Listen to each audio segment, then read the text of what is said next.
सवालों के कटघरे में आज शिवनंदन भारती जी है। और सर पहला सवाल आपसे ये करता हूँ, ये जनता का सवाल है कि आखिर क्या सच को प्रामाणिकता की आवश्यकता है? मनीष कश्यप क्यों छुपा हुआ है? आखिर ये बताया जाए कि अगर पुलिस उन्हें गिरफ्तार करती है, अगर वो खुद से सरेंडर करते हैं, तो दोनों में जो सजा मिले।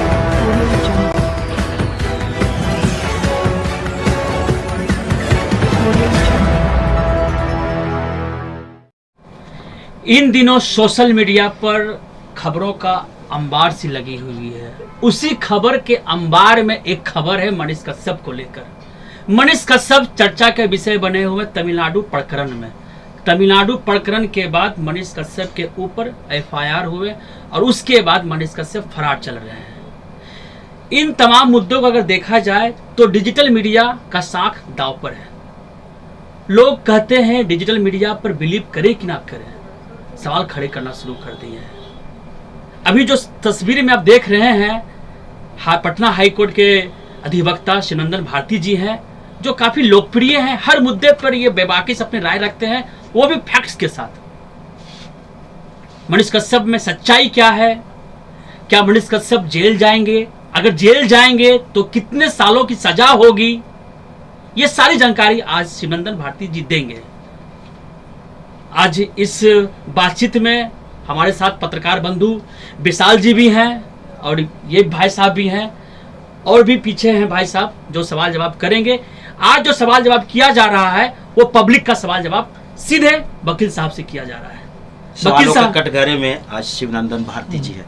और सर पहला सवाल आपसे ये करता हूँ, ये जनता का सवाल है कि आखिर क्या सच को प्रामाणिकता की आवश्यकता है? मनीष कश्यप क्यों छुपा हुआ है? आखिर ये बताया जाए कि अगर पुलिस उन्हें गिरफ्तार करती है, अगर वो खुद से सरेंडर करते हैं, तो दोनों में जो सजा मिलेगा उसका क्या कुछ है? क्या उसमें कमी देखने को मिलेगी सजा में? सबसे तक आपने कहा कि सरेंडर और गिरफ्तार दोनों में क्या अंतर है? तो कानूनी रूप से अभी जब कोई केस होता है तो केस का जो स्टेज होता है, एफआईआर हो जाने के बाद अनुसंधान में सत्य बात असत्य बात का पता करके पुलिस अपना रिपोर्ट देती है। इस दौरान जो अभियुक्त होते हैं उनको गिरफ्तारी का खतरा होता है, तो गिरफ्तार के बाद लोग बेल होता है। ट्रायल में बहुत लंबा समय लगता है, तो तत्काल लोग कहता है कि बेल दीजिए। तो बेल में यदि कोई व्यक्ति खुद को सरेंडर करता है तो सरेंडर करने के बाद बेल के टाइम में एक जज साहब को हम लोग बहस के दौरान बोलते हैं कि हुजूर ये भागने वाला व्यक्ति नहीं है, इनको यदि आप बेल दे देते हैं तो लॉर्डशिप ये जो है सो वो आएगा जब कभी भी कोर्ट में। यदि नहीं आने रहता तो ये भागता क्यों है? खुद सरेंडर किया है। इट शोज दैट कि ये भगोड़ा नहीं हो सकता है, तो उसकी एक विश्वसनीयता, तो एक पॉइंट वो बेल के टाइम में वो बहुत हेल्पफुल होता है। जी। तो ये एक इसका इम्पैक्ट है यदि सरेंडर कर जाता है। दूसरा, यदि गिरफ्तार करते हैं तो पुलिस के तरफ से ये माने सरकार की तरफ से जो वकील साहब होते हैं वो कहते थे कि ये आदमी आएगा नहीं, बहुत मुश्किल से तो हाथ लगा है, भागा हुआ था, ये कर रहा था, हमने पकड़ा है, अभी जेल में रखिए जब तक कि ट्रायल नहीं कंप्लीट हो। तो एक चीज़ ये है। तो ऐसे परिस्थिति में मनीष कश्यप का जहाँ तक सवाल है, उन्होंने कहा कि जहाँ कहिएगा वहाँ मैं आके सरेंडर कर जाऊँगा, ये वो। तो कुछ बातें वो कह रहे हैं पर ऐसा है नहीं। तमिलनाडु पुलिस आई हुई है, बिहार पुलिस अन्य 2 राज्यों में छापामारी कर रही है, 2 अभियुक्त पकड़ा चुके हैं, तीसरे यही फरार है। दर्जनों मामले हैं, पूर्व में भी बहुत सारे मामले। देखिए अभी उस बात पर भी मैं आऊँगा जिस तरीके से आया है। देखिए हर चीज़ को सत्य भी नहीं मान लेना चाहिए, क्योंकि जिस तरीके से यही गलतफहमी कि वहाँ की घटना को बहुत लोगों ने सत्य मानकर प्रकाशित करने लगा। जी बिल्कुल। उसी तरीके से ये जो मामला कहा जा रहा है, इसको भी अभी सत्य नहीं मानना चाहिए। एफआईआर तो किसी पर कोई कर सकता है, मैं बैठा हूँ आप भी एफआईआर कर सकते हैं। तो एफआईआर कोई इस चीज़ का पैमाना नहीं होता है। तो एक इमेज और इम्प्रेशन कोई भी यदि किसी पर भी, आप पत्रकार बंधु हैं, आप पर भी कोई कर देगा तो इससे ये चीज़ नहीं चाहिए जब तक कि उसके तथ्य पर न जाए। अच्छा वकील साहब आपसे जानना चाहते हैं, लेकिन कोई पत्रकार अगर कह दे कि मैं गिरफ्तार हो जाता हूँ, अगर मैं जेल से छूट कर आऊंगा तो सीधे सत्ता ही बदल दूंगा, सरकार ही बदल दूंगा, ये क्या, ये कौन सी सीधे शब्दों में कहा जाए तो ये बड़बोलापन है। क्या उचित है? और किसी भी इंसान को इतनी समझ होनी चाहिए कि यहाँ पर लोकतंत्र है, एक व्यक्ति विशेष से कुछ नहीं होता है, लोगों के राय से सारा चीज होता है। लोग आपको देख रहे हैं, आपके व्यूअर्स बहुत हैं, लेकिन ऐसा नहीं कि आपके सब गुलाम हो गए कि आपके इशारे पर कोई भी व्यक्ति, मैं हूँ या कोई, ये लोकतंत्र है, तो ये कहना उचित नहीं। हाँ, ये जो एक टारगेट बातें होती है उस पर अभी ये पॉलिटिकल बयान के तौर पर मैं दूंगा तो ये प्रवक्ता के तौर पर हो जाएगा, इसके लिए नहीं, सर आपसे लोग जानना हैं। चाहते हैं क्योंकि क्योंकि सर political आप कानून की बुद्धिजीवी बात- वर्ग से आते हैं, एक जेन्युइन सवाल है, कोई बंदा कह रहा है इस बात कि पर मैं अगर सच्चा अच्छा बदल है। दूंगा। देखिए देखिए विचलन में भी कभी कभी लोग कुछ बोल जाते हैं, तो जब फ्रस्ट्रेशन होता है, केस का दौर होता है, तो मनीष जी जिस दौर से गुजर रहे हो सकता है फ्रस्ट्रेशन में कुछ बातें निकल गई हो, लेकिन ये उचित नहीं है। यदि आप साफ साफ शब्दों में कह दें तो ये चैलेंज करना। अच्छा सत्ता सर, को- फ्रस्ट्रेशन एक जगह होता है, हम्म, कई टीवी चैनलों को बोल चुके हैं हम्म। कि ये हर जो जगह सारा जा रहा है, डिबेट किया कर धरा रहे हैं। है, जो सारा किया धरा है, तेजस्वी करवा रहे हैं। तेजस्वी यादव जी कैसे करेंगे ये बताइए? वो तेजस्वी बिहार के यादव डिप्टी सीएम है, कानून मतलब वो ये- गृह मंत्रालय नीतीश कुमार जी के पास तो है। ये जो आप लोग का एक प्रश्न है कि तेजस्वी यादव जी पर कटाक्ष करना, क्यों टारगेट किया जा रहा है? टारगेट करना, ये क्या दर्शाता है? बिल्कुल। तो इस मुद्दे पर मैं आपको बता रहा हूँ कि ये यही पर होता है कि कानून के विषय से कानूनी रूप से बात करते, इतनी समझ होनी चाहिए। जब आप माइक लेकर चलते हैं, कहते हैं कि मैं जर्नलिस्ट हूँ, तो आपको हर सब्जेक्ट मैटर पर ज्ञान नहीं है तो अध्ययन करके तब कोई बात करनी सही चाहिए। कहा आपने। नहीं है तो चुप रहिए। हर आदमी हर चीज़ का विशेषज्ञ। मैं लॉ ग्रेजुएट हूँ, इसका मतलब ये नहीं कि मैं बीटेक की भी बात बहुत बेहतर तरीके से जाऊँगा, इंजीनियर की बात समझूंगा। हर चीज़ का अध्ययन करके फिर मैं बात करूँगा। तो यहाँ पर एक चीज़ बताइए कि तेजस्वी जी पर जो ये प्रहार था, ये अयोग्यता का प्रमाणिकता है। इसलिए कि आपको जानकारी के लिए होना चाहिए कि यदि वो ठीक है, आर्थिक अपराध इकाई के द्वारा केस किया गया, केस जो है वो चूँकि बिहार पुलिस के अंतर्गत में जो है इन्होंने किया, बिहार पुलिस जो है सो गृह विभाग के अंतर्गत आता है, उस पर नियंत्रण गृह विभाग और गृह मंत्रालय जो है माननीय मुख्यमंत्री जी के पास अभी है, चीफ मिनिस्टर नीतीश कुमार जी के पास। तो यदि मान भी लिया जाए कि ऐसा कहता है लोग, एलिगेशन है, लेकिन यदि मान भी लीजिए कि सरकार के इशारे पर हुई, तो सरकार का जो है गृह विभाग माननीय मुख्यमंत्री जी के पास है, तो इसमें तेजस्वी जी की क्या भूमिका हो सकती है? तो कहिएगा कि इनको क्यों टारगेट किया जा रहा है? तो ये सब एक फ्रस्ट्रेशन हो सकता है, आदमी दुखी है, उतना तय नहीं कर पाता है, इस वजह से वो अनाप शनाप मुँह से कभी एक और सवाल है वकील साहब कि तो ये चीज़ बीते दिन उनके ट्विटर से एक फोटो पोस्ट किया गया था जो 2019 का था। एक इन्होंने नया वायरल किया अपना फोटो के, उस समय अरेस्टिंग हुई थी, कोतवाली थाना ने इन्हें गिरफ्तार किया था लहासा मार्केट को लेकर, जो कि कल इनके ट्विटर से पोस्ट किया गया। तो एक और नया FIR हुआ है कल। देखिए जितनी तो क्या एडिट होगा वो सजा में सब कुछ बढ़ते जाएगा? मैं किसी खास व्यक्ति का नाम लेकर तो नहीं बोलूँगा, लेकिन कुछ लोग जिस तरह से कुछ लोग बंदूक दिखाकर डराते हैं, तो कुछ लोग इस माइक को लगाकर भी डराते थे लोगों को। तो इस चीज़ से बचना चाहिए, क्योंकि समय जो है ना, आपका इमेज और इम्प्रेशन और एक आदमी के कुकृत्य से हर चीज़ वो प्रभावित होता है। तो हमेशा संयमित भाषा का इस्तेमाल करना चाहिए। सत्य को दिखाने का ऐसा नहीं है कि एक पर एक चैनल है। तो सत्य आप मीडिया में जब कभी भी, मीडिया का पहला नॉर्म्स ये है कि आप सभी पक्षों का बात को। साहब इस केस में अब क्या दिख रहा है आपको? मनीष कश्यप अगर सरेंडर करते हैं तो कितने दिनों तक जेल में रहेंगे? देखिए ये परिस्थिति पर निर्भर करता है। आपको मैं बहुत बेबाकी से कह रहा हूँ कि मनीष कश्यप जी, आप हमेशा मनीष कश्यप जी का नाम इस्तेमाल कर रहे हैं, इस पर मेरा ऑब्जेक्शन है। आप क्यों नहीं, 26 चैनल हैं, एक व्यक्ति को नाम जिक्र करना उचित नहीं है जी। किसलिए किया जा रहा है सर? सभी चैनल पे आधार, मेरा बात समझिएगा, इनकी जो FIR में जो नाम दर्ज हुआ है स्टेटमेंट के आधार पे हुआ है, वो मौके पे मौजूद थे या नहीं मौजूद थे वाला चीज़ है। राकेश रंजन की गिरफ्तारी हुई 8 मार्च को, उसके स्टेटमेंट में ये आया कि उस समय मौके पर ये भी मौजूद थे और कहीं ना कहीं संलिप्तता मनीष कश्यप की भी। और भी राष्ट्रीय मीडिया पे खबरों को ट्रायल किया जा रहा है, वो इंटरव्यू दे रहे हैं, बेबाकी से इंटरव्यू दे रहे हैं, तो सवाल उठेगा ही ना। जनता क्या ये जानना चाहती है कि राकेश रंजन को जो सजा होगा और जो मनीष कश्यप को जो सजा होगा, वो क्या दोनों में एक्ट में अंतर होगा? नहीं, देखिए वो सजा की बात पर अभी देखिए, सरकार ने अपने तरफ से वो एक नकेल कसने की कोशिश की है। अच्छा, एक रेगुलेशन की जरूरत थी, ये चीज़ को सभी लोग फील भी कर रहे थे। चूँकि जबकि घोड़ा है, चलती है स्पीड तो उसमें लगाम है, गाड़ी चलती है तो उसमें ब्रेक है, हर चीज़ का अपना एक फंक्शन है। तो जो अनियंत्रित हो गया था और अराजकता की स्थिति आ गई थी, जिसको जो मन हो रहा है वो चला रहा था, तो ऐसे में थोड़ा सा वो किया गया। एक बात तो यह है। दूसरी बात आप समझिए कि अभी जो आपने जिक्र किया कि वो कौन कौन सी धाराएं हैं, तो उसमें 2-3 धाराएं जो है सो प्रमुख रूप से, जैसे कि इसमें आपको मैं बता दूं जानकारी के लिए, एक 468 है।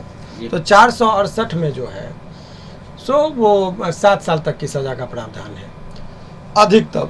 लेकिन उसमें कभी कभी क्या होता है कि जब आप अवलोकन करेंगे तो वो तो हाई कोर्ट में भी मामला आ रहा है, तो 468 का जो इंग्रेडिएंट है उस पे तौर पर कहा जा रहा है कि आपने जो भी बयान दिया वो भ्रामक थे और आपके बाद से जो है सो दंगा भड़कने की पूरी संभावना थी, दंगा युद्ध भी छिड़ सकती थी। हाँ, तो इत्यादि तरह की बातें, 2 राज्यों के बीच में भड़काऊ भाषण का उसको आपने ये किया। तो ये सब एलिगेशन है उनके ऊपर। अब उस चीज़ को वो कोर्ट में इनका फुटेज के आधार पर कि कौन कौन मीडिया कर्मियों ने किया, तो 26 लोग उस पर टारगेटेड हैं और इन लोगों के विरुद्ध जो है सो कार्रवाई अभी की जा रही है। एक तो ये चीज़, लेकिन अभी जहाँ तक मनीष कश्यप का बात है तो बेल के लिए बहुत ज़्यादा डिफिकल्ट केस नहीं है। मैं आपको बहुत बार से बार बेल मिल जाएगा, बिना कोर्ट आए हुए मिल जाएगा, एंटीसिपेटरी बेल का संभावना है, मिल सकता है, मिल सकता है, ये सत्य है। क्या लगता है वो उसी चक्कर में है क्या? तो कोई भी इंसान देखिए, जेल और मौत को अंतिम दम तक लोग टालता है, अंतिम दम तक लोग चाहता है कि जिस तरह से मौत को अंतिम दम तक टालता है, तो जेल को भी समझदार आदमी अंतिम दम लेकिन एक कहा जाता है कि जब आप बेल लेंगे तो वो सिद्ध हो जाता है कि आप उसमें अभियुक्त थे। मैं एक चीज कहना चाहूंगा यहाँ पर, बहुत से लोग जानना भी चाहते होंगे, जैसे आप बेल लेते हैं तो ये सिद्ध हो जाता है कि आप केस से जुड़े हैं, और एक कानून प्रक्रिया में होती है कि जब वो जांच होता है तो आप उसमें निष्पक्ष पाते हैं, तो आपको बेल की आवश्यकता नहीं है, एनओसी आपको मिल जाता है। नहीं, चार्जशीट में जहाँ पर नाम आपने कहा कि अनुसंधान के दौरान तो कि ये होगा, तो देखिए वो सब चीज़ नहीं होता। कभी कभी लोग सस्ती लोकप्रियता बटोरने के लिए भी स्टंट करते हैं। अच्छा, जैसे या उसको एक आप एक चीज़ बताए ना कि जब उनका जो उनका क्या व्यू है, मैं उन पर व्यक्तिगत टिप्पणी नहीं कर रहा हूँ, लेकिन ये जो स्टंट है कि उसमें सिंपल सा बात है कि बोलना और कथनी और करनी में बहुत प्रैक्टिकल एस्पेक्ट में बहुत सारा ये चीज़ होता है। तो आप एक चीज़ समझिए कि अभी जो गिरफ्तारी का जहाँ तक बात है या सरेंडर का बात, उनका व्यक्तिगत राय हो सकता है, लेकिन एंटीसिपेटरी का विकल्प एक खुला हुआ है। तो आदमी चाहेगा कि हम एंटीसिपेटरी बेल फाइल करें, सेशन से डायरी मांगने के बाद वो देखते हैं तो वहाँ पर संभावना कम होती है। लेकिन हाई कोर्ट तक आते आते चूँकि बहुत मेरिट पर बात होती है, गुण दोष पर विवेचना होती है, और वहाँ पर संभावना प्रबल रहती है एंटीसिपेटरी बेल का। 302 में मिलता है, मर्डर केस में मिलता है एंटीसिपेटरी बेल, तो ऐसा नहीं कि इसमें नहीं मिले, मिल भी सकता है। अच्छा, आपसे काफ़ी बातचीत हो गई है और मैं आपसे जानना चाहता हूँ, मनीष कश्यप के समर्थक ढेरों हैं सोशल मीडिया पे, काफ़ी लोग सपोर्ट करते हैं, वो कहते हैं सत्ता बदल देंगे, वो तो वक्त बताएगा सत्ता बदलेंगे बदलेंगे। वकील साहब, आप किससे पक्ष में हैं? देखिए, ये जो आपका प्रश्न है कि मैं किसके पक्ष में हूँ, तो कुछ मुद्दे पर मैं मनीष कश्यप के साथ भी हूँ और कुछ मुद्दे पर मैं मनीष कश्यप के विरोध में हूँ। अब बोलिएगा कुछ मुद्दा क्या? तो मनीष कश्यप के बहाने पूरे सोशल मीडिया को जो टारगेट किया जा रहा है वो गलत है। मनीष कश्यप के बहाने अन्य लोगों को भी को टॉर्चर करने की बात की जा रही है, वो गलत है। अभी मनीष कश्यप के बहाने अभी जो आर्मी और पुलिस के बीच की जो झड़प हुई थी, जिसको सोशल मीडिया पर जो आप लोग लाए, उसकी प्रतिशोधात्मक कार्रवाई में भी बहुत लोगों को लपेटे जाने की संभावना है, वो गलत है। तो वहाँ पर तक मैं सिद्ध हूँ। लेकिन इनका जो मोड ऑफ स्पीकिंग है, इनका जो एक डिसीजन और वो ऑब्जेक्शनेबल कंडक्ट है, उसके मैं सपोर्ट में नहीं हूँ। लेकिन मोर और ओवर अभी आप एक चीज़ समझिए कि अभी जो स्थिति है, सोशल मीडिया के गिरते साख को कैसे बचाया जाए, इस पर एक विचारणीय प्रश्न है, क्योंकि ये एक ऐसा अभिन्न चीज़ बन चुका है। अब आज के इस भागम भाग के दौर में किसी के पास उतना वक्त नहीं है कि टीवी के पास जाकर 2 घंटा बैठे और खबर देखे, किसी के पास उतना वक्त नहीं है कि 3 घंटा पेपर में समय बिताए। इसलिए आप लोगों की प्रासंगिकता बहुत महत्व हो गई है समाज के लिए। इसके बगैर लोग सोशल मीडिया पर जो खबरें होती है उसके बगैर लोग रह नहीं सकता है, और इसकी खबर विश्वसनीयता के साथ है, उस बात को लेकर हम लोग चिंतित हैं। जाते जाते आखिरी सवाल कि सोशल मीडिया पे लोग पोस्ट डालते हैं, वो तेजी से वायरल होते हैं, अगर वो पोस्ट फेक होते हैं तो उसका दुष्प्रचार होता है, तो क्या सोशल मीडिया पे फेक न्यूज को कैसे स्टॉप लगाया जाए, उसे कैसे खंडित किया जाएगा? क्या उसमें कुछ कानूनी प्रक्रिया है, कुछ हस्तक्षेप हो सकता है? देखिए, अभी ये बहुत ही ये एक समस्याएं आने लगी है कि अभी कोई ऑब्जेक्शनेबल चीज को सोशल मीडिया पर कोई प्रकाशित करता है, बिल्कुल, YouTube और वो या वायरल Facebook, होता है। यूट्यूब एक प्लेटफॉर्म है, फेसबुक एक प्लेटफॉर्म है, वो इनके पास रिफाइनरी सिस्टम नहीं है। हाँ, तो इसको पहले जैसे अभी सिनेमा में क्या होता है कि रिलीज से पहले आपको देखा जाता है, टीजर देखा वगैरह। जाता है सारा चीज। हाँ, तो उसी तरीके से इसको भी पहले प्री परमिशन लेने की जरूरत है कि ये वीडियो है, पहले वो ऑब्जर्वेशन पीरियड में रहेगा, वो पूरा एक मैकेनिज्म होना चाहिए, वो देख लिया कि वो कोई यूट्यूब से ऑब्जेक्शन लेना होगा। और ऐसा एक सजेशन है कि इस तरह का प्रावधान हो जाए कि मान लीजिए मैंने कोई वीडियो बनाया, तो अभी यूट्यूब से आप प्रकाशित करना चाहते हो, यूट्यूब के पास एक मैकेनिज्म होनी चाहिए कि वहाँ से आपको एनओसी लेना होगा कि नहीं इनका ठीक है, ऑब्जेक्शन नहीं है, और एक दिन बाद वो प्रकाशित होना चाहिए। तो ये सब सिस्टम, ये तो कानून बनाने की शक्ति जो है लेजिस्लेचर के पास है, पार्लियामेंट और राज्य में जाएंगे तो स्टेट लेजिस्लेचर के पास है, लेकिन कोई भी आदमी अपने शक्तियों का सदुपयोग कर ही नहीं रहे हैं। सब एक दूसरे को, आपके पास कानून है बना दीजिए, क्यों आपके कभी इन पत्रकार को आपका घरे में खड़ा करने, कभी आपने एक प्लेटफॉर्म दिया, आपके पास रेगुलेटरी सिस्टम नहीं है, इसीलिए वो चीज़ लोग कर जा रहा है और फंस जा रहे हैं।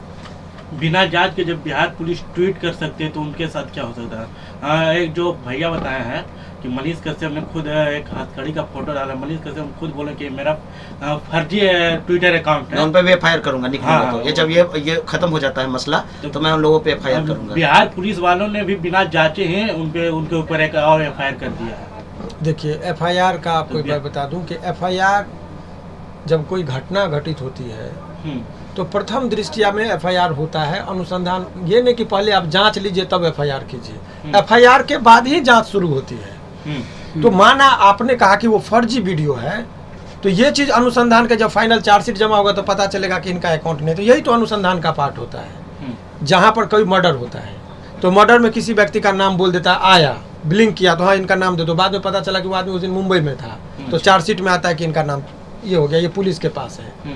तो अनुसंधान पहले एफआईआर फिर अनुसंधान, तो ये अनुसंधान का पार्ट है, और अनुसंधान में पुलिस को लगेगी कि इनके फेक आईडी से इस तरह का इस्तेमाल किया था, जो फेक आईडी से ये प्रकाशित किया था वो जेल जाएगा, फिर ये बचेंगे, तो सारा रिपोर्ट में आएगा। जी हाँ, डिजिटल मीडिया पर पत्रकारों के गिरते शाख को लेकर बेबाकी से अपने राय रखे हैं पटना हाईकोर्ट के अधिवक्ता शिवनंदन भारती जी। सर आपने समय दिया इसके लिए बहुत बहुत धन्यवाद आपका। लेकिन दर्शकों के सामने एक सवाल फिर खड़ा हो जाता है, पत्रकारिता का एथिक्स एंड लॉ, जो माइक उठाते हैं कम से कम पत्रकारिता का एथिक्स एंड लॉ का पालन कीजिए, तभी आप एक अच्छे पत्रकार कहलाते हैं। अगर आप पत्रकारिता के आड़ में राजनीति कीजिएगा तो यही हाल होगा जो आपके सामने है। प्लीज़ शेयर कीजिए वीडियो को। धन्यवाद।